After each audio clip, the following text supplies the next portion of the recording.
Alright, so good afternoon everyone. Today my presentation is about incorporating online tools into face-to-face course. So for the agenda, I will start with telling you about my classroom problems, and then I will go over the solution that I use in the class, those online tools that I apply. And then I will talk about assessment in terms of students' grades, teaching evaluation.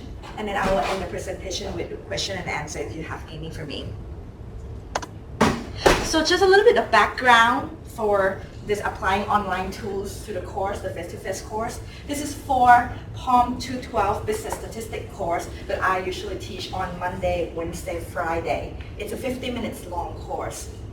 It's a required course for all business undergrads. And the mode of delivery of materials, basically lecture. I usually post all my PowerPoints on my course. In addition to that, I also use the classroom whiteboards to write lots of stuff, work on problems, show students how to do things. Textbook is generally recommended but not required. I tell them that if they cannot understand my English, they need a textbook. The way I teach, I use student-centered classes with an emphasis on demonstration and hands-on learning. The class schedule is strictly on the syllabus. I follow the class schedule I put on the syllabus quite closely. If there's any change to the schedule, I let them know by pulling out syllabus and mark the change of date and everything for students to know. So for this class, generally 70% of the class, 70% of the grades from exam, and we have 4 exams in this POM 212. 10% from homework, 5% from computer assignment, which is just Microsoft Excel. There's 10% group project and 5% class participation. That makes a total of 100%. So that's the class that I am trying to improve. So what's the classroom problems that I faced? I categorized the problem into 2 categories. First is the classroom pacing, whether some students say, I teach too fast. Some students say, I teach too slow. So classroom pacing is one key problem. And the other group of problem is related to homework. Okay? In terms of classroom pacing, the reason that I have so much problem is because I have very large class size. All my class, I have 40 plus students. This means I even have more than 50 students in one of the class. It's a math heavy content, business statistics, I cannot avoid math. Students come in with varied skills and attention spans. I have large group of students, maybe not that large, 4 to 5 students out of 40 students have ADHD. And so they cannot pay attention all the time. Some students transfer in from BCC and they did not have prerequisite finite math from UMass Dartmouth. Students generally absent, especially on Friday morning after they have Thursday party. So that's a common problem in the first few semesters that I teach. Okay. In terms of homework, since it's math homework, it's difficult. Students look for answer. They flip to the back of the textbook, look for one number answer from the back of the textbook, put that in the homework. That's I call plagiarism. Missing homework. Student claims that I submit the homework, where's my grades? Don't you have my homework? I hand it in to you. So those are the problems I face. And grading turnaround time, grading paper homework. I have difficult time reading their handwriting. It takes a long time to grade. So before applying online tools, I try a few tactics to solve these problems. Of course, I cannot change the class size. That's up to the dean. I start addressing math heavy contents. So I start to teach students how to use the TI-83, TI-84 calculators. Those are the calculators that they have for business class. So using the calculator help speed up the learning in terms of math, okay? I give formula sheets. I print out a stack of formula sheets, give it to them. I ask students to print out the slides ahead of the class time. So they can print out the slide from my course and come in and only take notes of the way I solve the problem, but they don't have to take notes of everything else. It's already printed out. In terms of varied skill and attention span, I address that by adding the slide called Test Your Knowledge slides. So after I go over each of the concepts, I add this Test Your Knowledge slide up. The way I do it, I read the problem and I say, okay, you now turn to your friend sitting next to you. Work together as a pair of 3 person. Solve the problem. And then I walk around the class and see if they can solve the problem. And then I go over the solution at the end. And having that test your knowledge slide, about 4 to 5 slides throughout each of the class, make them awake and they have a chance to talk. So I were able to keep them awake for the whole class period of 15 minutes. And they seem to learn better when they get tests every now and then. That has nothing to do with that grade, but they have a chance to talk and bounce the idea with their classmates. In terms of absence, I start counting absent on sign-in sheets for participation grades. So let them sign in when they come to class, and then at the end of the semester, I count how many absence they have. In terms of plagiarism, that one is a difficult one to deal with. So I start to look at it in a different way, and the other way around. Students plagiarize because they want good grades. They don't want to be penalized for answering something wrong. So what if I don't grade based on correctness, but on effort instead? In that case, I force them to put an effort in and force them to study. It doesn't matter whether they answer correctly or not, at least they put an effort in. I think that is better than just grabbing the answer from the back of the textbook and submit that answer. So I start doing grading based on effort rather than correctness. The missing homework, then I say, I'm not gonna return that homework. I collect all the homework, put it in my drawer. If the homework's there, it's there. If it's not, then it means they did not submit. In terms of grading, I still have to take a long time to grade, but I decide to go over the homework solution in class. So I teach them how to do the homework solution. However, with all these that I have tried without the online tools, I still face the problem. In terms of classroom pacing, slow student or student who still have to absent from class due to some legitimate reason, like jury duty or illness, they still have a difficult time catching up. And that's due to being a math-heavy course. They cannot just read the textbook. They won't be able to understand from just reading the textbook alone. So then I ended up seeking help during my office hour. And I have to rerun the same lecture over and over and over again for several times a week, just for those absent students and slow students. In terms of homework, since I go over the homework solution in class, a lot of students made excuse that they don't want to submit the homework on the due date. They said they weren't able to do it because they forgot or whatever reason they have. They wait until I go over the homework solution in class, they copy everything down and submit that work to me back. And a few homework still were claimed to be lost, even with keeping all the hard copy homework. Grading and recording grade was still a tedious task because I have to record and put it back onto my course to do the calculation. And students did not have that homework to study because I kept all of their homework. So with these problems, I decided that, all right, I'll address it using online tools. So the 3 online tools that I use to solve my problems includes video lecture, mainly to solve the classroom pacing problems, online homework submission on my course, and homework solution video are used to address the homework problem. So let's talk about the video lecture first. So these video lectures were originally made for POM 212 online, which I taught for University Extension. It's purely online course. I made more than 70 clips, approximately 15 minutes in each of the clips.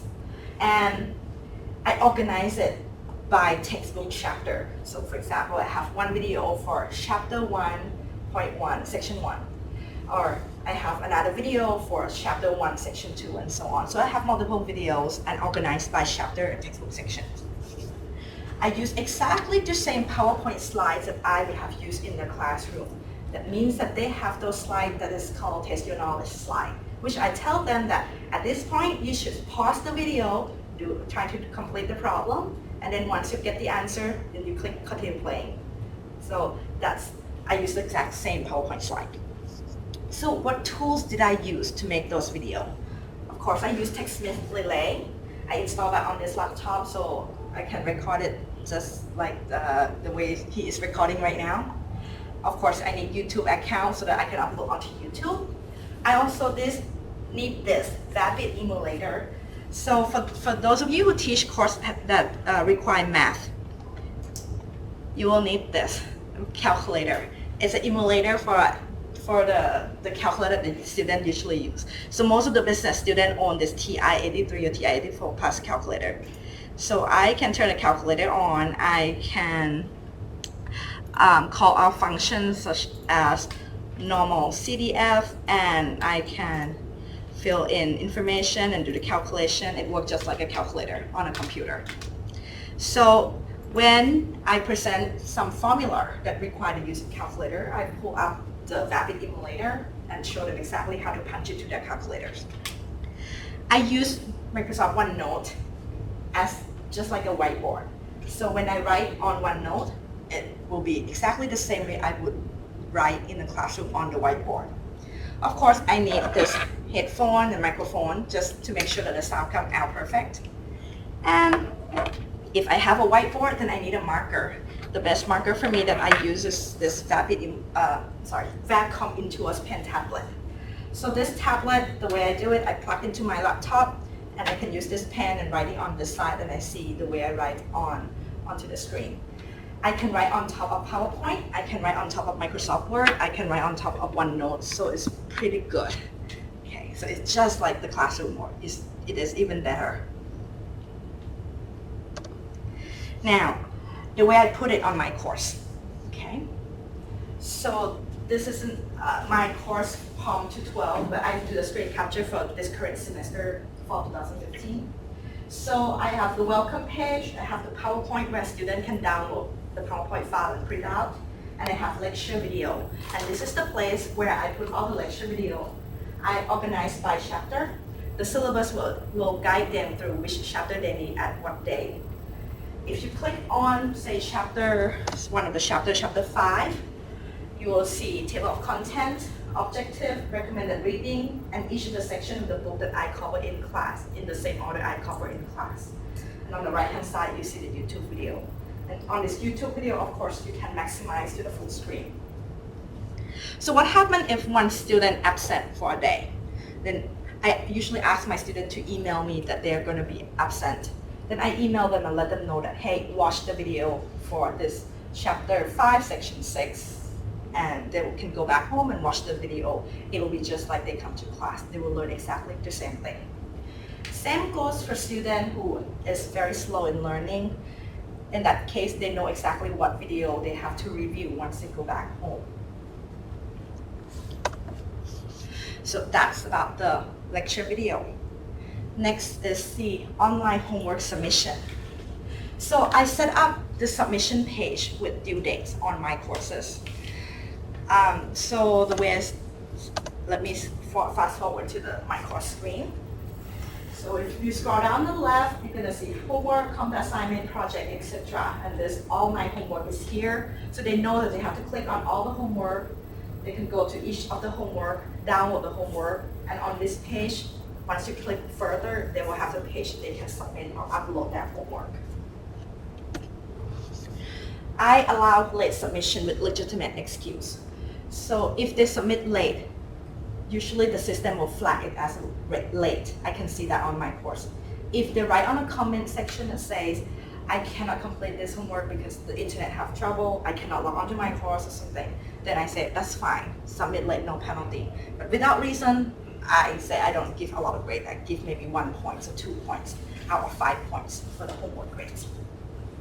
I redesigned homework format for easy gradings. Previously, I would just say, go to the textbook, question 1, question 2, question 3. Later on, I scan the textbook, but just use the scanned version of the textbook. But still, so student would write the homework in a piece of paper and scan it and upload. It's very difficult to grade on my course with that. So the way I redesign the homework is like this. It's a Microsoft Word file. I make all of these like a table, basically a field for them to fill in. You have a question with numbers, you fill in the blank for the answer. If I want them to fill in a table, I create a table for them, they have to fill in the blank. leave a lot of area if they need to insert a chart or anything. So I redesigned all the homework into Microsoft Word format so that they can fill everything in easily. So they download this format and Yes. then upload it there. Correct. Yes. So most of the homework now are neat and clean. I don't have to try to read the bad handwriting or figure out question 1 on page 1, question 2 on page 5, question 3 on page 2, which used to happen all the time. Right now, everything are neat and clean, easy for me to read. I still grade on effort, not correctness. I will get back to that point why I still continue doing that. But when I do the grading for this homework, even though I grade them on effort, I still give them feedback. I still point out errors to students by typing in the grading comment section.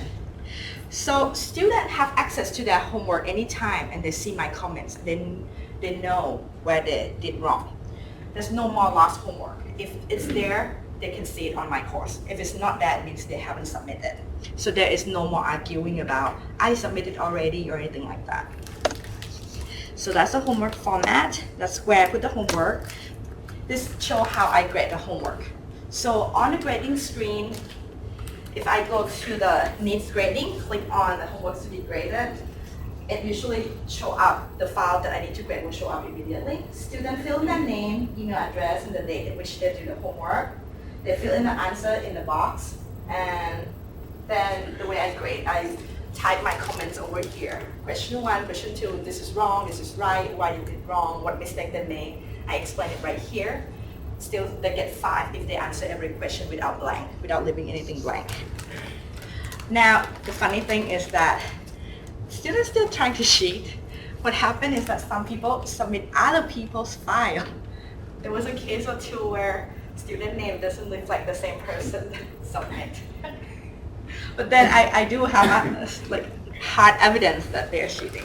Unlike before that I don't have any evidence. But they cheat anyway. I know, but usually the way they type the words will give away whether they actually rephrase it or try to understand at least a little bit. Now, in terms of homework solution, so I create YouTube video for homework. YouTube video, for the homework solution, I put it, let me go back over here. So the homework solution video link is right below the homework link. So they can click that and they will see the homework solution. But they don't see it immediately because each solution video was configured with adaptive release on my course. So student can only see the solution video immediately after he submitted his homework. I don't configure so that they have to wait for me to grade it first. I say, once you submit, you can see the solution. So student can see the process by which the solution was generated, but not just the final answer. So they have to sit there and watch from the start to the end. I force them to learn. So even if they want to just grab the answer, they cannot just fast forward to the end because they won't see everything. They will have to continue watch the video. They have to spend time with me. Okay? There is no printable homework solution available to students. And in that case, they will not be able to print it out and give it to their friend, and that will promote cheating. So no printable homework solution whatsoever. And I'm fine if they're gonna send the link of homework solution to their friend who haven't submitted the homework. Because what it means is that someone will have to watch the video and learn before they submit my homework. So why do I grade based on effort and not correctness? So it is my belief that the homework assignment are students' instrument to check if they understand the topic, but it is not a means for me to punish them. So the process goes this way. They work on the homework for 15 to 20 minutes. They try their best. They can do it, great. If they cannot do it, try their best. Submit the homework onto my courses anyway. Try to answer every question. Then after they click submit, the homework solution video will show up in the homework solution link. So they can watch the solution immediately and they now know whether they did wrong or right and what mistake they made without having to wait for me to explain to them which part is wrong. Then some of the students are perfectionists. They don't like it when they submit wrong homework. So I say you have 2 attempts of submitting homework. If they think that their homework are really terrible, they can resubmit homework if they want to. But I tell them you don't have to because I grade based on effort, not for the correctness. If they answer every question, they get the grade. So I hope the student will learn the subject without the fear of making mistakes. That seems like the big fear these days. A couple questions. So you say, how do you know they're working on it for 15 to 20 minutes? Usually it's a very long homework. I require a lot of typing, and the way I describe in the syllabus itself is that if a student answer with one number, like find a probability of something and the answer is 0.35, and then only enter 0.35, I am deducting point for not showing the work. If the other student answer with, I use the calculator, certain function, certain parameters, and this is how I get 0.35, that student get full score. The other student may try to answer with, I use this function on calculator, but have a wrong parameter, so come up with the wrong answer. I have a chance to help them. I can tell them that, oh, you used this wrong parameter. So I give them 5, okay? But the first person with just 0.35, no explanation whatsoever, that one I deduct grades. I explain that clearly in the syllabus. And I also go over that on the very first day of class to make sure everyone is on the same page with this rule. One other question. Yes. My degree is in teacher education. So we always talk about not grading effort or creativity. But so what I'm hearing you say really is that you are grading for process and critical thinking. Yes. And I'm wondering if it's explained that way, if it would have any different results. As in explain in terms of grading of the process, but not on the word effort, you mean?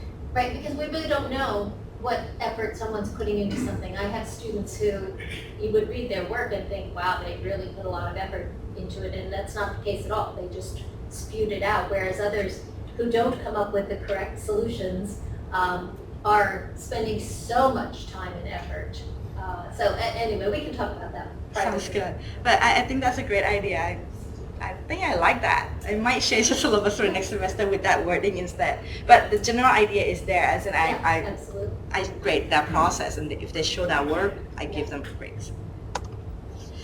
So now in terms of assessment, how do I know that whatever I try to help them with the lecture video, with the online submission of homework, video solution of homework, I was trying to think, how do I know whether it works? So assessment, I think in terms of student feedback, the verbal feedback, the grades of the student itself, and my teaching evaluation. So before I have all of that in hand, I kind of think to myself, well, I would hope that the student grades increase. But thinking about the teaching evaluation, I have a feeling that it's going to fall down because I'm more strict in terms of handling their homework. So the result, okay, first the normal feedback from students were what they tell me during office hour. So sometimes students found that lecture videos help them understand and remember concept because they claim that they could understand these concepts after the second or third time they heard exactly the same lecture. It could be that they get distracted in the classroom or something, I don't know. But I found that true and true over again, that they listen for the second time, third time, and they learn on the third time. Now students in my other courses that I teach now ask for homework solution video too. After they had it for the first course with me, when they took my course for Palm 333, which is the junior level course, they now ask for it now. They said they like it very much. So that's a good thing to hear. So in terms of student grades, in spring 14, that's before the technology. Fall 14 is after the tools that I applied. So if you notice, I have 4 exams. The mean go up for exam 1 from 75 now to 78. Exam 2 from 71 to 73. Exam 3 from 72 to 73. 66 to 69. My exam 4 is always the most difficult one. So the increase go between 1.5% to 4.69%. Well, being a teaching statistic, I want to know whether it's statistical significant. Too bad it's not significant. It's at 0.08 of a p-value. I would expect 0.05, but well, I say that it's going good in a good direction. It's almost statistically significant. So that's a student exam result. Oh, one more thing I need to mention. I use exactly the same multiple choice exam in both semester. I keep everything else the same. Same homework, same way of teaching, same slides, same everything else. The only difference between these 2 semesters are just that 3 things. The video, the submission online of the homework, and the homework solution video. Those are the only 3 things that change on the 2 semesters. Well, change of student face. In terms of my teaching evaluation, of course, for CCB, we have a form that asks 22 questions. I know that lots of students don't really read the question, and if they like the professor, they mark all 5. If they don't like, they mark all 3 or all 1, right? They don't really have time to read at the end of the evaluation. So I care about my bottom line average. So before those tools, it's 4.61. After the tools, 4.41. So it's coming down a little. My explanation, so the increase in the exam, the exam grades, of course, I think is due to the tool because there's no other change in the course setting. But the slight decrease in teaching evaluation, my belief is that it's due to the more stringent policy regarding late homework submission. Because if they submit late, my course system flag it as late, and I have to grade it accordingly. I cannot turn on blind eyes like a hard copy where I just give 5 out of 5. It's the flag is there. I have to do something, so I give them 1 point out of 5 for late submission. So with that policy, they don't like it so much. So in spring 2015, which is last semester, I pretty much kept everything the same. Oh, I add actually 2 things. I explain these online tools in class even more. I spend the first day of class going onto my course and show them exactly where things are, that they can watch the video, which I did not do in the previous semester. I just mentioned it without showing the demo in the class. So I start doing that demo in class so that they know they have access to those tools. The exam grades actually increased even more. Now, I also add online quizzes for maybe part of a few chapters, and that seems to help as well, the online quizzes. The online quiz is just a practice quiz that have nothing to do with their grade. It's just there for them to just practice. So my teaching evaluation in spring 2015 has also went up to now 4.73. You know why? Because I was a little more lenient with the late homework grades. So instead of giving only 1 out of 5, I said, if you write something as a comment explaining why you couldn't submit on time, I'll give you 5. But if you don't write anything at all, I'll give you 2.5 out of 5. So a lot more lenient than before, my evaluation goes up. But one thing for sure, I invested my time in this tool only once. And it seems that my life has been a lot easier. I don't have to rerun the lecture over and over again every week. I don't have to lead through bad handwriting to grade the homework. I can provide them with the knowledge just as the same or even better with these online tools. So with that, I conclude my presentation. Do you have any questions?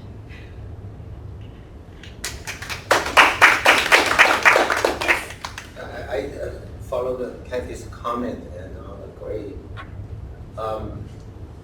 Grading effort and sometimes the fuzzy area, everybody can see that. I think it is hard for people to show what is the effort, how much the student put in the effort for the homework or for the exam, and it is difficult. And to my observation, and I just encourage people and put more effort than necessary and get a poor grade and for many consideration. One is what is the criteria and rubrics and how to apply these things. Oh. And secondly, and the grade does not really reflect much effort. Grade is performance, and I'm poor. I'll play music and doesn't matter because my talent is not there. So you cannot say I'm a great musician and because I put more effort. We cannot say that. This is my comment. And but any instructor And have freedom to do I whatever they understand. like. The Yeah. okay, go ahead. Secondly is I really consider homework online is the best way to for whatever course. I also use online homework submission for face-to-face and submission. Not only no ambiguous how you on time or late and how much you missed and these things.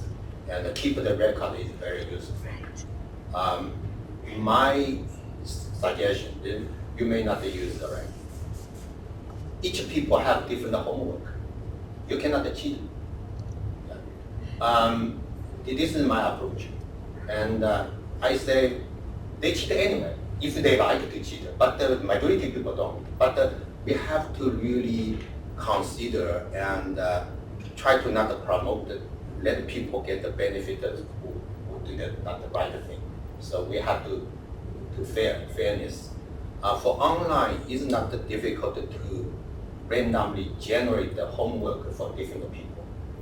And this is a good approach. And my course have excellent tool to generate random something. Yes.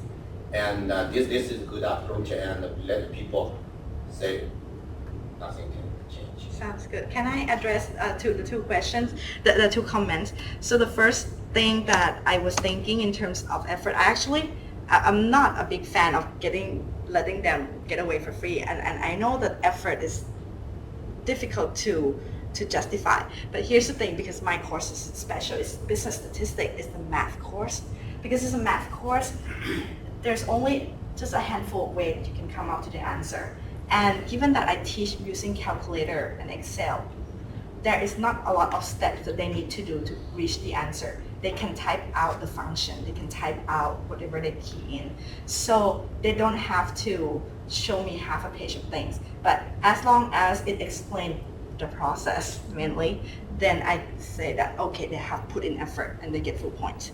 But the only way that I deduct the point is basically one number. There's no justification for that one number. In that case, I deduct points. Or some people try to put English word that repeat the question and plug the number at the end to those English sentence. Then in that case, they did not show the work, so I deduct points. So the rubric is very clear, whether you show the process or not showing the process. For math, it's easier than MIS class, I guess, for that. Also, the homework grade is only 10%. So the performance, the grade at the end of the semester still come from the exam. Hence, I do this, but it doesn't, how do I say that? It doesn't reflect so much into the final grade of the student. So that grade is still reflecting their performance and what they learned from at the end of the classroom. Now, the second comment, I really like that idea. I actually thinking about it. If I would have known that I'm not going to get a TA this semester, that's the way I planned to do during the summer. But I knew that too late, so I did not have enough time to do that. But that's exactly my plan, to make that kind of homework automatically randomized generate. And they just do multiple choice, my course graded for me. That will be the end, and that would be great. It's just that I didn't know that I'm not going to have a TA helping me grade this semester. I would have done that. But that sounds like a great idea. And you have a question? So following up with the Dr. Wang's comment, so the online exam or online homework, like sometimes it may cheat. So I'm not sure, what's your practice or how would you conduct an online exam? So for example, my online exam also counts a lot of weight. In your case, about 70%.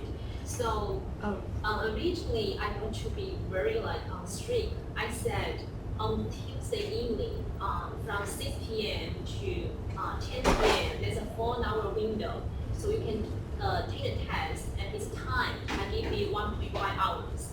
But then students say, oh, Tuesday I have this, I need to work. So they ask for Tuesday, Wednesday, and someone say, I'm only available Thursday. So in doing so, they ask me to give a longer time window, like 24 hours or even more. But if I do so, then I'm concerned. Some students take on Tuesday and have friends sitting nearby, and then his friend taking on Wednesday. Then what should I do? And also, if I give 2 different sets of exams, then maybe they say, oh, my questions are more difficult and it's unfair. So I try to give the same exam question to everyone. I try to have them take it in the same time window so to discuss the cheating. But they always say, I'm not available on Tuesday night, and what should we do? I don't know what should I do. Your situation is similar to my Palm to 12 online. This 70% is different. This one is for the face-to-face course, and I have face-to-face in class. But for that, what I did, I actually set up my course system to do the time, so they have a limited time of 1 hour to finish the exam. In addition to that, I mix between multiple choice question and the short answer question. And the short answer question, I ask them to show their work. Otherwise, I will not give them grades. But for my course, it's a math course, so it's pretty clear that I can do that. And I can see if they got B from other people. So I respond. If this is a face-to-face course, it is easy. Let the student come to class. Okay, now, if online class, doesn't matter. This is the research already done, right? Doesn't matter how much you effort to put. Cheating is impossible to get rid of. Always there. Now, let's see. There's no way you can eliminate something, but eventually, if the 2 students want to cheating online, always can cheat. Now, believe it or not, this is already there. Only people with say good online program, they have exam. You still have to physically write the exam here. This is an online program people do. If not, the 2 people can sit it, you don't know, sit it together and do the same exam. Yes, I agree. My original idea is that I only give you very limited time window, so you only get like 2 hours, and you have 40 questions. The two questions people are sit. randomized. Well, so you will see the question 1 as question 1. Your friend will see question 20. So you probably still need to work on your own. Otherwise, you don't have enough time. They can find some tutor and sit there and pay for them and do the exam. Can I share? You don't try to make the online, no cheating online impossible for whatever reason, and a lot of things discussion. But this is another issue. Online is online. If they honest, they're honest forever. If don't, they want to cheat anyway. So this is already there. Okay. So the good online program have exam session. If this student in the Boston have office in the Boston, this is a good program. But the other things. I actually want to second that opinion. So if for face-to-face course, I am very much against the online exam. But if it's online course, you cannot really avoid that. I have a student during the past summer. My suspicion is that he hired someone to take the course for him. The homework submission come out in random number generated file. When I asked to type in the name, they never type in the name. That's how, and the way they answer is just totally different way that I teach in class. I knew that this is someone else, that's not the person. But I can't do anything because there is no way to catch that red hand online. I coach 2 students in Vietnam take my online course. They cheat to find a Vietnam tutor to this. How did you do So They for told the finally for they the told- duration, so you're based on the effort. Is there any problem with the students? So so the students so challenge this way. Yes, I think it's more like I rely on human nature of wanting to get things correct, and this generation, they hate failure, they hate to be told they're wrong. So even if they get 5 points, but in the comment, I say, you are wrong on this question, and I use harsh word to make them feel bad, and they have to go back and study. So I play with their feelings instead of the grades, if that makes sense. Now the problem is with for the slow students, so that's not a problem. They'll make more effort. For the fast students, so they get the correct answer. So basically, some students even without significant effort. So especially so for the undergraduate class, some fast students basically they have ability to teaching the slow students. So if your basic effort, so then there's there's a question about fairness with the fast students. The fast student usually have no problem for my stat course because Uh, the way they type in the answer, it just say if they need normal distribution, they type normal CDF and parameters, full parameters, and that's it. It doesn't take them long to do something more than just one number answer. But yes, fast student for the very first homework, they tend to give me one number answer because they are fast and they know how to get the answer quickly. And that's where I go in and say, please show your work, so that I know that they actually did the work. But eventually, it will show from their grades and everything else that they are actually a fast student and they know how to do the calculation. So I'm more lenient in seeing their work in terms of whatever they type into the homework section. In classroom, the way I pace the class, I pace to cater for the middle ground, the middle group. So I'm not going too fast. I know the first row always answer the question, raise the hand, answer the question. But I'm waiting for the people in the second and third row. And again, the last row usually lost out. And I will try to walk around when I do the test your knowledge slide to try to get them to get up to speed. But I generally teach to the middle group of the classroom, I guess. That's my approach. But yeah, morning class is especially difficult for me because I have very good student, they want morning class, and there I have a very slow student who will put there, they didn't even want to be there. Yeah, you see, so now I'm teaching the graduate class. I even don't sign the points for the homework. So I just told them, so you need to do the homework. So when you need, I give you bonus. So basically the bonus is for the effort. I even don't sign the grade to the homework. I think so probably these will only generate the question for the fairness. I think your example would work very well with collaborative learning groups where you could, mix in the students in the middle and then a upper level student and a slower learner in your class so that they really could be learning from each other. You said you do some of those examples where you put the slides up. And are they working collaboratively Yes. in self-selected groups, or are you assigning? I force them to introduce themselves. The first day of class, I say, look to the left, introduce yourself to the person to the left, look to the right, introduce the person to the right, look back, look forward. So I force them to talk to people around them. So what I find in class is that they will check the answer if you go to the left, they will look to the right, and then check the answer if you go to the right. Sometimes they even turn to the back, something like that. So they collaborate quite a bit for the class. So if you're seeing that you have really strong students and weaker students and then students who are plugging along, it might be advantageous for you to assign groups, and we can talk about, we have slides, because we've had presentations about this also.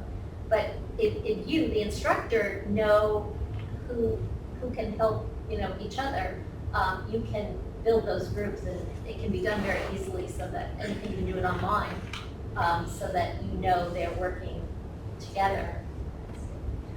Because I know the student like to sit with certain friends and stuff, so I try to shy away from assigning Yeah. groups for them. But that's not always the most advantageous thing for understand. learning, so. Another thing I want to mention, I am a full-time lecturer. My contract is every 2 years. I care a lot about teaching evaluation.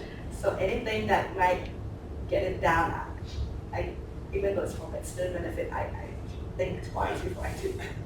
Yeah, I just comment on the teaching evaluation. Your teaching excellent. For me, is if especially for junior and faculty members, based on purely on the number is unfair. And of course, your number is excellent, and above 4.2, I think it is excellent, and 3.8 is excellent. I think probably overreacting on the numbers, and the teaching evaluation number is really frustrating. Sometimes you cannot control much.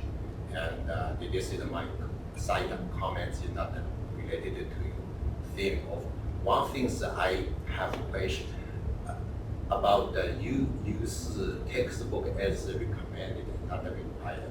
How your information taken out of my courses and to supplement these materials online, how besides your lectures, what others? Okay. So the PowerPoint slide that I Oh, I use, see. it's not just the stock PowerPoint slide from the textbook. I actually read the textbook, summarize it, and put it in a way that I can present. So when I teach, it's pretty much the same way the textbook explains paragraph by paragraph. I actually spend time creating those stack of slides. Okay. It takes time, because this is my 4th year, so I spend time doing certain things in each of the semester. The video, so you said you use text sound relay Yes, to do videos. Yes. Have you used anything, I know my courses have Blackboard Collaborate and some other things. Have you used any technology available here to do videos or anything? No, I did not. I'm sorry, I don't know much about how to do those things. But the Relay is a software provided by CITS, and I just learned from CITS on how to use it. So I just stick with it, and I like it in the sense that I know how to use YouTube, so I can customize it to the way I like. But I don't know other tools, and did not have enough time to invest yet. Any other questions? Not, thank you very much for Oh, coming. thank you.